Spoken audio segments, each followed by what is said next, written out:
सावधान, रुपया खतरे में है। जी हाँ, रुपया खतरे में है। शायद आपको पता भी नहीं चलेगा, शायद पता भी नहीं होगा कि रुपया खतरे में है।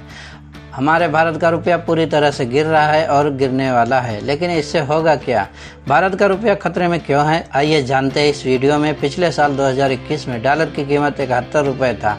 इसके बाद 2021 के अक्टूबर महीने में डॉलर 75 रुपये तक पहुँच गया और आज इसकी कीमत 77 रुपये तक पहुँच गई है। दोस्तों, लगातार डॉलर की कीमतों में उछाल देखा जा रहा है और रुपया कमज़ोर होता जा रहा है, लेकिन इसका कारण क्या है जो रुपया लगातार कमज़ोर हो रहा है? हाल ही में आपने बड़े बड़े ग्लोबल क्राइसिस देखे होंगे। रशिया यूक्रेन का युद्ध, श्रीलंका की डूबती हुई अर्थव्यवस्था और चीन में फिर से कोरोना का तांडव। इन सारी वैश्विक आपदाओं की वजह से आज रुपया कमज़ोर हो गया है, लेकिन देखा जाए तो भारत में वैश्विक आपदा का उतना इफेक्ट नहीं पड़ा, लेकिन अब पड़ने वाला है। दोस्तों, आप इतना तो जानते ही होंगे कि भारत बाहर के देशों से लंबे समय से कर्जा लेते आ रहा है, कभी वर्ल्ड बैंक से तो कभी फॉरेन इन्वेस्टर से। असल में देश को चलाने के लिए कर्जे की ज़रूरत पड़ती है। बहुत से देश बिल्कुल यही तरीके से कर्जा लेते हैं, यहाँ तक कि अमेरिका भी भारत से कर्जा लेता है। इसी तरह भारत ने 558 बिलियन US कर्जा बाहर के देशों से लिया है, विदेशी बैंकों से लेकर रखा है। इस कर्जे को 10 से 15 साल तक की अवधि के लिए लिया गया था, लेकिन अब इसका भुगतान करने का समय आ चुका है। इसीलिए भारत को 2022 आखिरी महीने तक 256 बिलियन US की ज़रूरत है और उसे भुगतान करना है। हर महीने करीब 10 से 15 बिलियन US का भुगतान किया जाना है, जो करीब 18 लाख करोड़ रुपए होता है।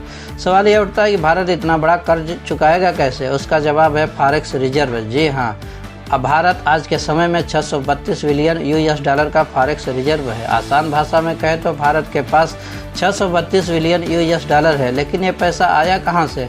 भारत कर्जा लेता ही नहीं बल्कि दूसरे देशों को कर्जा देता भी है। इसी तरह भारत के पास आज के समय 263 बिलियन US की फॉरेन करेंसी है। यूनाइटेड स्टेट की ट्रेजरी बिल है। ये वो बिल होते हैं जो कर्जा देने वालों को सिक्योरिटी के तौर पर दिया जाता है। इसका भारत को हर महीने इंटरेस्ट मिलता रहता है। इसी तरह भारत के पास यूनाइटेड स्टेट एवं अन्य देशों के ट्रेजरी बिल्स हैं। इसके अलावा गोल्ड रिजर्व, इन सब को मिला दिया जाए तो कुल मिलाकर आज के समय में भारत के पास 232 बिलियन US फॉरेन रिजर्व में है। अब इसमें से 256 बिलियन US वापस करने हैं कर्ज को ख़त्म करने के लिए। लेकिन इससे होगा क्या? होगा ये, हमारा रुपया डॉलर के मुकाबले और ज़्यादा टूट जाएगा और डॉलर एक नया हाई बनाएगा और रुपया गिरता जाएगा।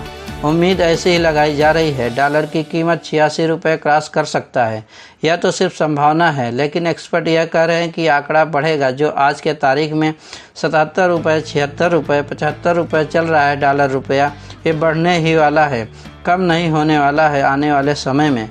इसका सबसे बड़ा असर आम लोगों पर पड़ने वाला है। इतना तो आप जानते ही हैं कि भारत दुनिया का सबसे बड़ा ईंधन खपत करने वाला देश है। जो विदेशों से 80% ईंधन इंपोर्ट करता है, वही ईंधन को हम डॉलर की कीमतों पर खरीदते हैं।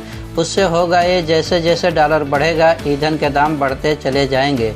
जब ईंधन के दाम बढ़ेंगे, उससे पूरी देश की महंगाई चरम सीमा पर पहुंच जाएगी। आज के समय आप भले ही 120 रुपये का पेट्रोल डलवा लें, जब डॉलर की कीमत 86 रुपये तक पहुंच जाएगी, तब यही पेट्रोल आपको शायद 150 रुपये में मिलेगी। इससे होगा ये, जैसे जैसे ईंधन के दाम बढ़ते जाएंगे, आम आदमी की ज़रूरत के चीज़ों के दाम तेज़ी से बढ़ते जाएंगे, क्योंकि ईंधन और महंगाई दोनों का बहुत गहरा संबंध है। समझ ही नहीं सकते हमारा रुपया आज कितना ज़्यादा खतरे में आ चुका है। लेकिन घबराइए नहीं, ये सब कुछ ही दिन चलेगा। इसके बाद भारत फिर से विदेशी बैंकों और विदेशी इन्वेस्टर से कर्जा लेगा। प्रोसेस बिल्कुल ऐसा ही चलता रहता है, जिसे हर देश फॉलो करते हैं।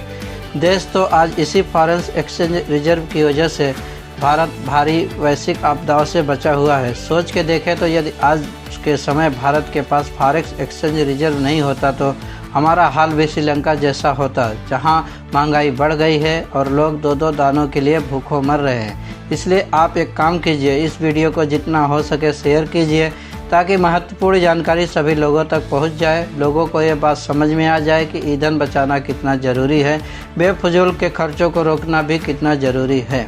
दोस्तों, आपको आज का वीडियो कैसा लगा कमेंट बॉक्स में ज़रूर बताइएगा। यदि आप अभी तक इस चैनल को सब्सक्राइब नहीं किया है तो सबसे पहले इस चैनल को सब्सक्राइब कर लीजिए। बेल आइकन का बटन ज़रूर दबाइएगा, ताकि हमारे चैनल के लेटेस्ट वीडियो सबसे पहले आप तक पहुंच सकें।